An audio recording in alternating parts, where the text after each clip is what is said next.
అండి, welcome to my channel శృతి యాదవ్. ఈరోజు onion pakodi చేద్దాం. ఆనియన్ పకోడీకి కావాల్సింది ఆనియన్స్ తీసుకోవాలండి.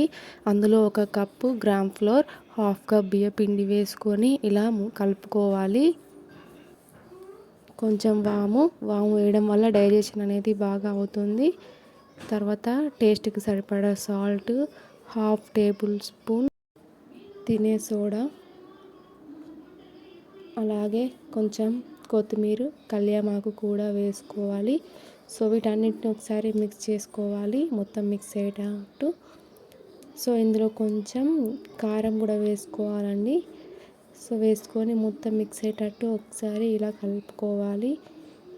సో ఇందులో వాటర్ని యాడ్ చేసుకుంటూ ఇలా మొత్తం ఒకసారి మిక్స్ చేసుకోవాలి.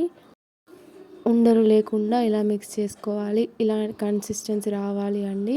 మరీ పల్చగా కాదు, మరీ ఒత్తుగా కాకుండా. సో స్టవ్ మీద ఒక కడాయి పెట్టుకొని అందులో డీప్ ఫ్రైకి సరిపడా ఆయిల్ వేసి, ఆయిల్ హీట్ అయిన తర్వాత కొంచెం కొంచెంగా వేసుకోవాలండి. సో ఇవి కొంచెం కాలిన తర్వాత ఇలా గోల్డెన్ కలర్ బ్రౌన్లోకి వస్తాయి.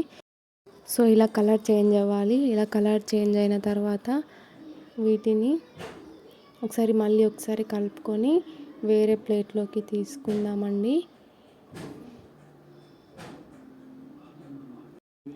తర్వాత మిగిలినవి కూడా ఇలానే వేసుకుందాం. ఇవి కూడా గోల్డెన్ కలర్ బ్రౌన్ వచ్చేలాగా వేయించుకొని తర్వాత తీసి పక్కన పెట్టుకుందాం. అంతే అండి, ఆనియన్ పకోడీ రెడీ. మీకు కనుక నచ్చినట్టయితే లైక్ చేయండి, షేర్ చేయండి. Please to subscribe to my channel.